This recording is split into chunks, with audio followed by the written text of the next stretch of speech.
So this video is to introduce you to cadences, and in particular a perfect cadence, and hopefully you'll be able to write your own at the end of this video. So cadences are harmonic progressions which establish the key at the end of a phrase. There's 4 different types of cadences. There's perfect and plagal, which are kind of like a full stop, and there's imperfect and interrupted, which are more like a comma. So we're going to look at perfect ones in this video today, which is chord 5 to chord 1. The style that we're going to be writing this harmonization in is called vocal style, or 4-part vocal style, and it's called that because we're writing it for voice parts. So we have soprano, which is the top voice, we have alto, which is the second voice, they're usually female voices, and we have tenor, which is the third voice, and bass, which is the lowest, and these ones are male voices. As you can see, the stems also need to go in a certain direction, so it goes up, down, up, down. There are certain rules which we do need to look at. We don't want to have overlapping voices, so for example this one has the alto voice singing higher than the soprano over here, so you need to voice it differently, and we don't want anything wider than an octave between the tenor and alto, or the alto and the soprano. But for now, we really just want to learn the basics. In your worksheet, there's also piano style that you'll need to know how to do. So it's pretty similar to vocal style, except we just flip up the tenor voice. So it's to be written so that someone could play it on the piano. So there's only one note in the bass stave. So there's no restriction on intervals between the bass and the treble stave. You can have it as far away as you want. This doesn't want you to exceed the vocal ranges, which if you look down here, our vocal ranges are up here for each part. So you can't go higher or lower than that. And we don't want them to overlap again. And then we have our normal rules, which we're going to go over. So this sheet here shows you how to do it in steps and how to write it out. So it's really good for you to read through. So I'm also going to show you, but I'll just read this for you. So we want to write in the key signature for whatever we're working in.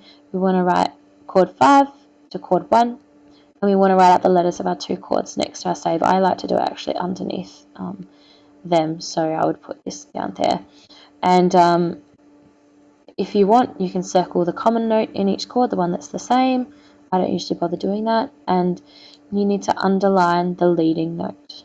So the leading note is the 7th note in any scale. It's just a fancy name for that. And for us, it's going to come up in chord 5. Now I usually write G, B, D, G and put the second root, the second, I guess, tonic note of that chord in at the end, but wherever you want to do it is fine, just as long as you're putting 2 lots of the root note there. So we want to start off with our root notes. So for chord 5, our root note is D, so we put that in there. For chord 1, our root note is G, so we put that in there. And then I would cross it off as you go, so you know you've done it. Once you've done that, we want to put the leading note, which is the 7th note of this key. We want to have that rising to the tonic, which is the first note of the scale. So in this case, it's F sharp, needs to go up to G, so it needs to resolve to G. So we put that in. It sounds good if you do it in the soprano part, but it doesn't really matter too much where you put it. So cross them off. The next step is to put in the common note, so the note that is the same. So for us, that's 2 Ds, so they've put that in here in the soprano part, and then you just put in the rest of the notes, which should just be a step up.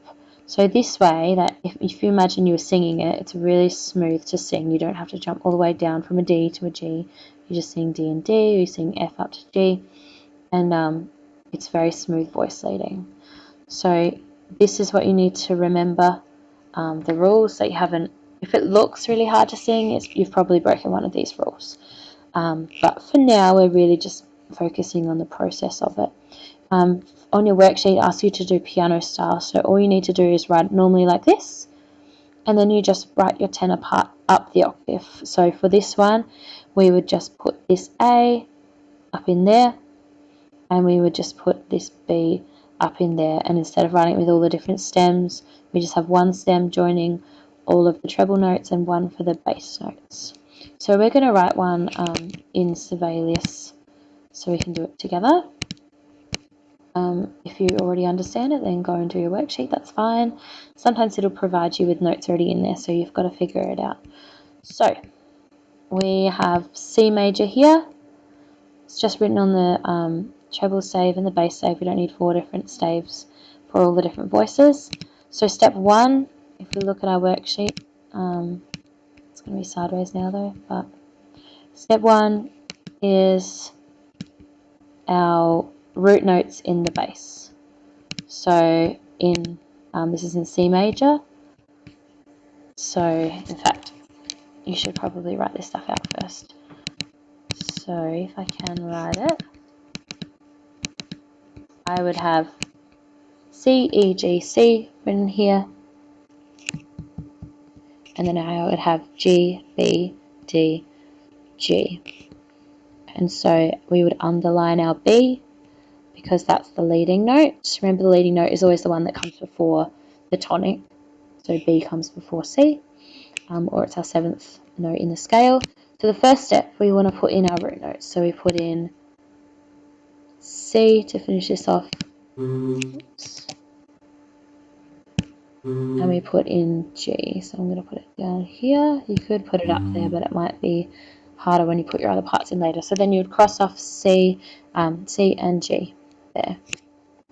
Then our next step is to put the leading note rising to the tonic. I'm going to put it in the soprano part. So remember, the leading note is B going to C. So we put that in, going to C.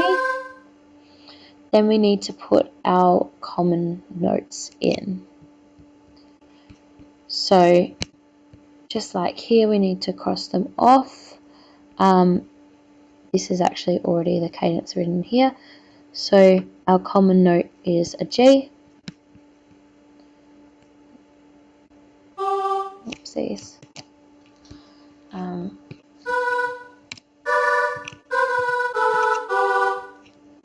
we need to do that again here. This is the hard way to do it. And so we have C. We're missing an E from this chord, so that's the remaining notes. We need to put an E in here.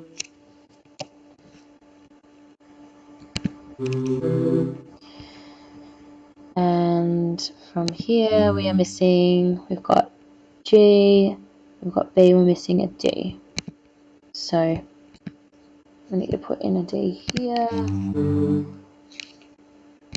And that's our perfect cadence. So let's have a listen.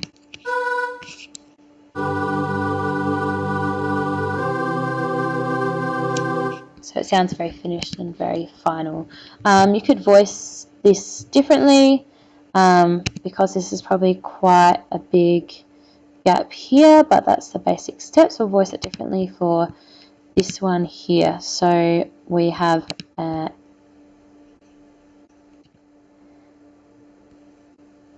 G major scale.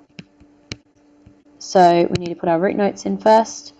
So G for our final one, and then G, A, B, C, D. We're going to be dealing with a D chord. So you could probably even put your G up an octave. We'll see what it looks like at the end. You can always change it. And let's see if we can write this in. So we want, those are our chords, our letter notes that we want.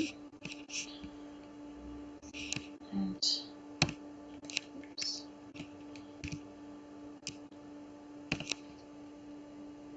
Alright, so we've done our G and we've done our D, so that's all done. We need to do leading note going to the tonic, so that's F going to a G. So we could even put that here. Then we need to put the note in common, which is a D. We could put that up here. It's not going to like that.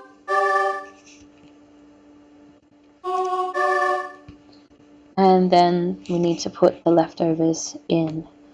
So here we need an A, and here we need a B. So we've got G, B, D, and G, and here we've got D, F, A, and D. So this one's probably a little bit less of a gap here, maybe a bit smoother than the other one. So we'll listen.